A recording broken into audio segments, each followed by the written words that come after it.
നമുക്കെല്ലാം രണ്ട് ജീവിതമുണ്ട്. ഒരു ജീവിതമേ ഉള്ളൂ എന്ന് തിരിച്ചറിയുന്ന നിമിഷം മുതലാണ് രണ്ടാമത്തെ ജീവിതം ആരംഭിക്കുന്നത്. ആ തിരിച്ചറിവുണ്ടായ കാലം മുതൽ തുടങ്ങിയതാണ് എൻ്റെ യാത്രകൾ. അതിപ്പോൾ ഇതാ ഇവിടെ കാശ്മീരിൻ്റെ മണ്ണിൽ എത്തി നിൽക്കുന്നു.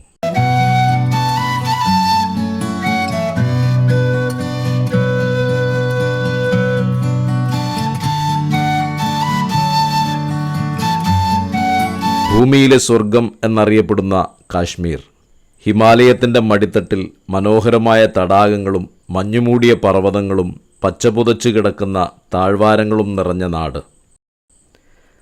സാധാരണയായി കാശ്മീരിലെത്തുന്ന ടൂറിസ്റ്റുകളിൽ ഭൂരിഭാഗം പേരും ദാൽ തടാകവും ഗുൽമാർഗും പഹൽഗാമും സോനാമാർഗുമൊക്കെ കണ്ട് തിരിച്ചു പോവുകയാണ് പതിവ്. അതിൽ നിന്ന് വ്യത്യസ്തമായി ആ നാടിൻ്റെ, ആ ജനതയുടെ ഗ്രാമീണ കാഴ്ചകളിലേക്കാണ് ഇന്ന് പത്തേമാരിയുടെ യാത്ര.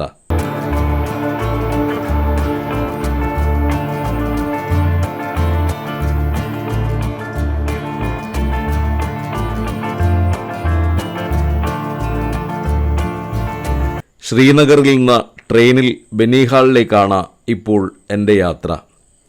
ജമ്മു കാശ്മീരിലെ റംബാൻ ജില്ലയിലാണ് ബനിഹാൾ. ശ്രീനഗറിൽ നിന്ന് ഏകദേശം 90 കിലോമീറ്റർ ദൂരമുണ്ട് ഇവിടേക്ക്. മഞ്ഞുമൂടി കിടക്കുന്ന പാടങ്ങളും ദൂരെ ഹിമാലയ പർവ്വതനിരകളും കണ്ടുകൊണ്ടുള്ള അതിമനോഹരമായ യാത്രയാണ് സഞ്ചാരികൾക്ക് സമ്മാനിക്കുന്നത്. 2013 ജൂൺ 26 ഈ റെയിൽവേ ലൈൻ കമ്മീഷൻ ചെയ്തത്. അന്നത്തെ പ്രധാനമന്ത്രിയായിരുന്ന മൻമോഹൻ സിംഗും UPA അധ്യക്ഷ സോണിയാഗാന്ധിയും ചേർന്ന് ബനിഹാൾ റെയിൽവേ സ്റ്റേഷൻ ഉദ്ഘാടനം ചെയ്യുകയാണുണ്ടായത്.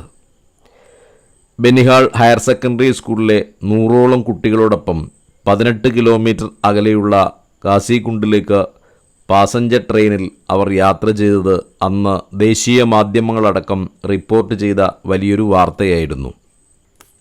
താഴെ ചെറിയ ഗ്രാമങ്ങളും മഞ്ഞുമൂടി കിടക്കുന്ന കൃഷിസ്ഥലങ്ങളുമൊക്കെ കാണാം. മഞ്ഞുമാറി വസന്തകാലത്തിൻ്റെ തുടക്കത്തിലാണ് ഇനി ഇവിടങ്ങളിലെല്ലാം കൃഷി ആരംഭിക്കുക.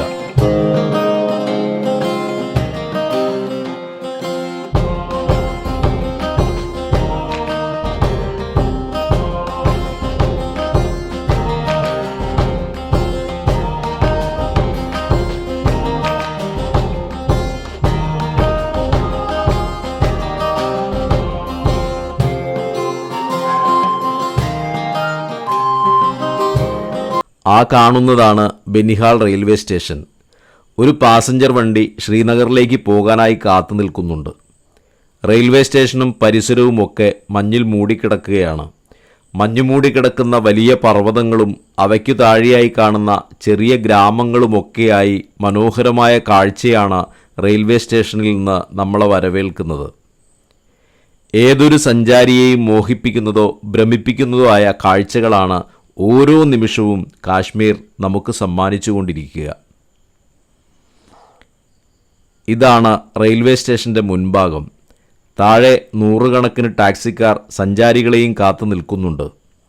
ഡൽഹിയിലേക്കും ജമ്മുവിലേക്കും ട്രെയിൻ മാർഗം പോകുന്ന സഞ്ചാരികൾ ഇവിടെ ഇറങ്ങി ഇവിടെ നിന്ന് ടാക്സിയിലോ ബസ്സിലോ ഉധംപൂർ റെയിൽവേ സ്റ്റേഷനിലെത്തി അവിടെ നിന്ന് വേണം യാത്ര ചെയ്യാൻ. ഉധംപൂർ ബനിഹാൾ റെയിൽവേ ലൈൻ പണി അടുത്ത മാസം പൂർത്തിയാകുന്നതോടെ ടാക്സിക്കാർ ഉൾപ്പെടെയുള്ള ആളുകളുടെ ജീവിതമാർഗം ഇല്ലാതാകുന്നതിനെപ്പറ്റി ട്രെയിനിൽ നിന്ന് പലരും പറയുന്നത് കേട്ടിരുന്നു. പക്ഷേ ശ്രീനഗറിലേക്ക് ഡൽഹിയിൽ നിന്ന് ട്രെയിനിൽ നേരിട്ട് വന്നെത്തുക എന്നത് കാശ്മീരിൻ്റെ വികസന പ്രവർത്തനങ്ങളുടെ ഒരു നാഴികക്കല്ലായി മാറാൻ പോകുന്ന പദ്ധതി തന്നെയാണ്.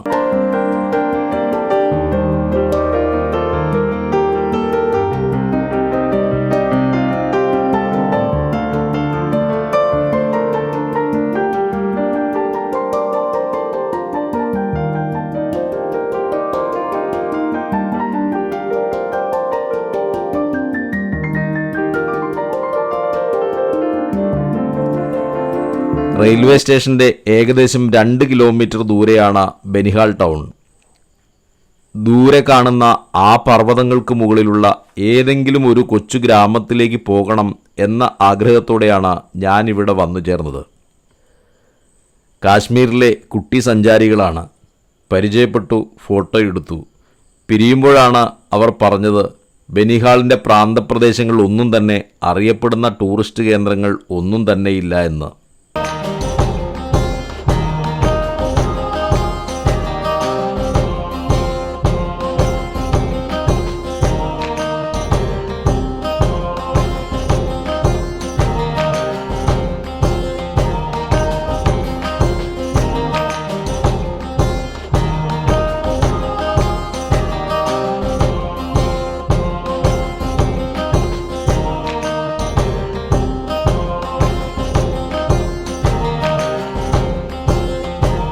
ടാക്സിക്കാരൻ പറഞ്ഞ വിവരണം വെച്ച് വെരിനാഗ് എന്ന ചെറിയ പട്ടണവും അവിടെയുള്ള ഝലം നദിയുടെ ഉത്ഭവസ്ഥാനവും കാണാം എന്ന് വിചാരിച്ചാണ് മഞ്ഞുമൂടിയ ആ മലമുകളിലേക്ക് ഇപ്പോൾ എൻ്റെ യാത്ര.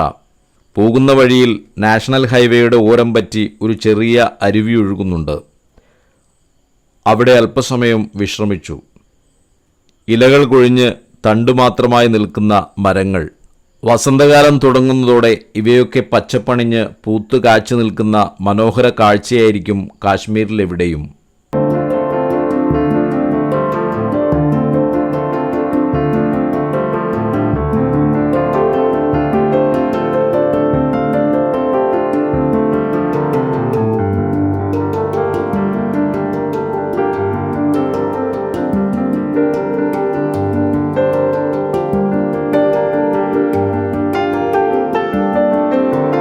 മലമുകളിലെ ഗ്രാമങ്ങളുടെ കാഴ്ച കാണാൻ പുറപ്പെട്ടപ്പോൾ തന്നെ മനസ്സിലായി, കാശ്മീരിൽ ഞാൻ കണ്ട ടൂറിസ്റ്റ് കേന്ദ്രങ്ങളെക്കാൾ എത്രയോ മനോഹരമായ കാഴ്ചകളാണ് ഈ ഉൾനാടൻ പ്രദേശങ്ങളിൽ ഉള്ളതെന്ന്. റോഡൊഴികെ എല്ലായിടത്തും മഞ്ഞുമൂടിയിരിക്കുന്നു. ആളുകളുടെ ബഹളവും തിരക്കുമൊന്നുമില്ലാത്ത വളരെ ശാന്തസുന്ദരമായ സ്ഥലത്തിലൂടെയുള്ള യാത്ര. മല കയറി മുകളിലേക്കെത്തുന്തോറും മഞ്ഞിൻ്റെ കനം കൂടി വരുന്നു. കൂടെ ശക്തമായ തണുപ്പും. ഗവൺമെൻറ് ഓഫ് ഇന്ത്യയുടെ കണക്ക് പ്രകാരം 16,300 പേരാണ് ഇവിടെ താമസിക്കുന്നത്.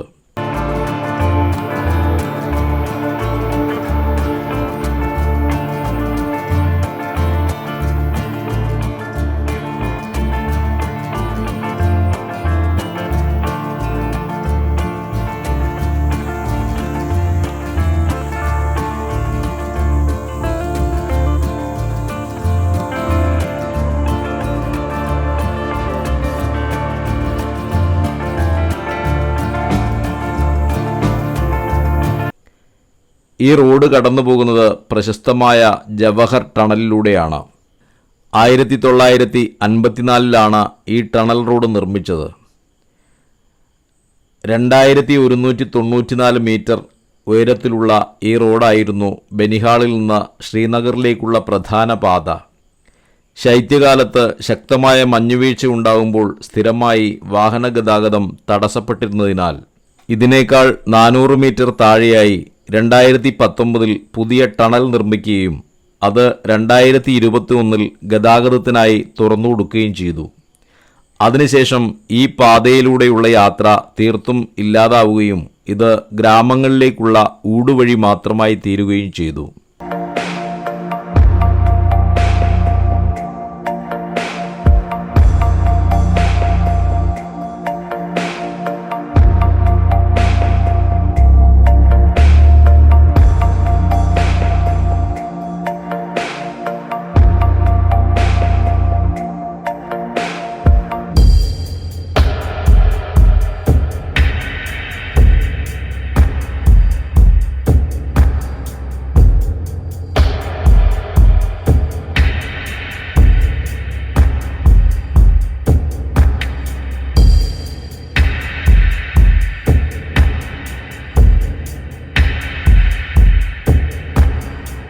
താഴെ കാണുന്ന ആ പുതിയ റോഡാണ് ബനിഹാൾ ശ്രീനഗർ നാഷണൽ ഹൈവേ. ഇപ്പോൾ ഈ ദേശീയപാതയാണ് പ്രധാന യാത്രാമാർഗം. ഇവിടെ നിന്ന് നോക്കുമ്പോൾ താഴെ ബനിഹാൾ പട്ടണവും ചെറിയ ഗ്രാമങ്ങളുമൊക്കെ കാണാം. ആ നാഷണൽ ഹൈവേയിലൂടെ പോകുന്ന വാഹനങ്ങളും മനോഹരമായ പർവ്വതങ്ങളും നോക്കി ഇവിടെ നിൽക്കുമ്പോൾ ഭൂമിയിലെ സ്വർഗം ഇതുതന്നെയാണെന്ന് ഒരിക്കൽ കൂടി നമുക്ക് തോന്നും. ഞാനിപ്പോൾ നിൽക്കുന്നത് പുതിയ ടണൽ കടന്നു പോകുന്ന മലകൾക്ക് നേർ മുകൾ ഭാഗത്താണ്. ഈ വീഡിയോ കാണുന്ന എൻ്റെ പ്രിയ പ്രേക്ഷകർ, നിങ്ങൾ എന്നെങ്കിലും കാശ്മീരിൽ വരികയാണെങ്കിൽ കാശ്മീരിൻ്റെ സ്ഥിരം ടൂറിസ്റ്റ് സ്ഥലങ്ങളിൽ പോകുന്നതോടൊപ്പം തന്നെ ഇവിടേക്കും വരാവുന്നതാണ്. തികച്ചും ശാന്തമായ ഒരു അന്തരീക്ഷത്തിൽ മനോഹരമായ കാഴ്ചകളാണ് നിങ്ങളെ ഇവിടെ കാത്തിരിക്കുന്നത്. ടൗണിൽ നിന്ന് ഒരു ടാക്സി വിളിച്ച് ഒരു ദിവസം കൊണ്ട് പോയി വരാവുന്ന ദൂരത്താണ് പട്ടണവും അതിൻ്റെ പരിസരത്തുള്ള മനോഹരമായ ഗ്രാമങ്ങളുമുള്ളത്.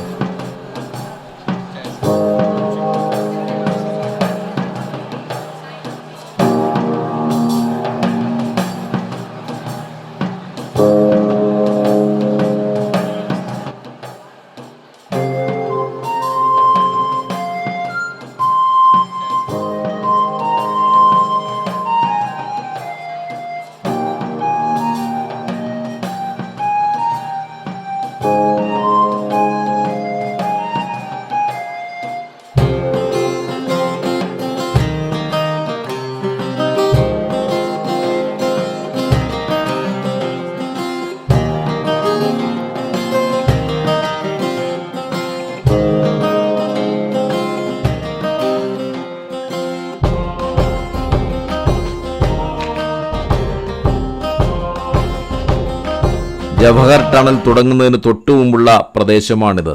ഇവിടെയാണ് വാഹനങ്ങൾ നിർത്തി ആളുകൾ വിശ്രമിക്കുന്നത്. ഒരു ചെറിയ ചായക്കടയുണ്ട്. അതിമനോഹരമായൊരു സ്ഥലമാണിത്. അവിടെ മഞ്ഞിൽ പൊതിഞ്ഞു നിൽക്കുന്ന ലോറിയും ടണലിൻ്റെ തുടക്കഭാഗവും നമുക്കിവിടുന്ന് കാണാം. ഈ റോഡിലൂടെ ഏകദേശം 27 കിലോമീറ്റർ യാത്ര ചെയ്താൽ വെരിനാഗ് എന്ന ചെറു പട്ടണത്തിൽ എത്തിച്ചേരാം. അവിടെയാണ് ഝലം നദിയുടെ ഉത്ഭവസ്ഥാനമായ വെരിനാഗ് സ്പ്രിംഗ് എന്നറിയപ്പെടുന്ന നീരുറവയുള്ളത്. ആ നീരുറവ ഒരിക്കലും വറ്റുകയോ കവിഞ്ഞൊഴുകുകയോ ചെയ്യില്ല. ഝലം നദിയുടെ പ്രധാന ഉറവിടം കൂടിയാണ് വെരിനാഗ് സ്പ്രിംഗ്. വെരിനാഗ് സ്പ്രിംഗിൽ അഷ്ടഭുജാകൃതിയിലുള്ള ഒരു ശിലാതടവും അതിനു ചുറ്റും ഒരു ആർക്കേഡുമുണ്ട്. അത് മുഗൾ ചക്രവർത്തിയായ ജഹാംഗീർ AD 1620 നിർമ്മിച്ചതാണ്. പിന്നീട് ആ നീരുറവയോട് ചേർന്ന് മനോഹരമായ ഒരു പൂന്തോട്ടം അദ്ദേഹത്തിൻ്റെ മകൻ ഷാജഹാൻ സ്ഥാപിച്ചു.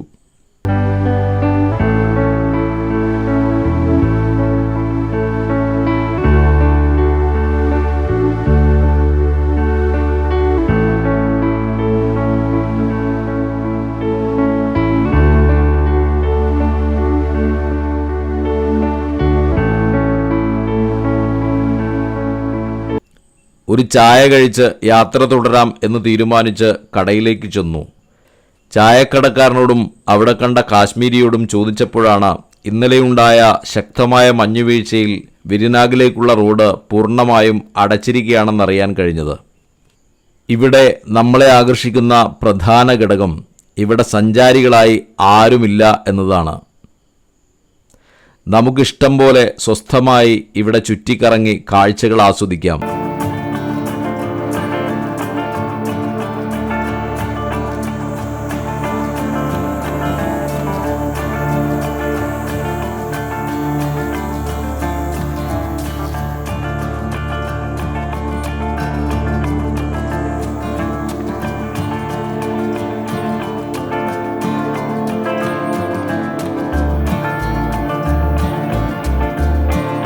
അവിടെയൊന്ന് ചുറ്റിക്കറങ്ങിയ ശേഷം തിരിച്ചു വീണ്ടും ശ്രീനഗറിലേക്ക്. നാളെ പുതിയ ടണൽ റോഡിലൂടെ വെരിനാഗിലെ ഝലം നദിയുടെ ഉത്ഭവസ്ഥാനം കാണാമെന്ന് തീരുമാനിച്ചുകൊണ്ടാണ് ഞാൻ തിരിച്ചു പോകുന്നത്.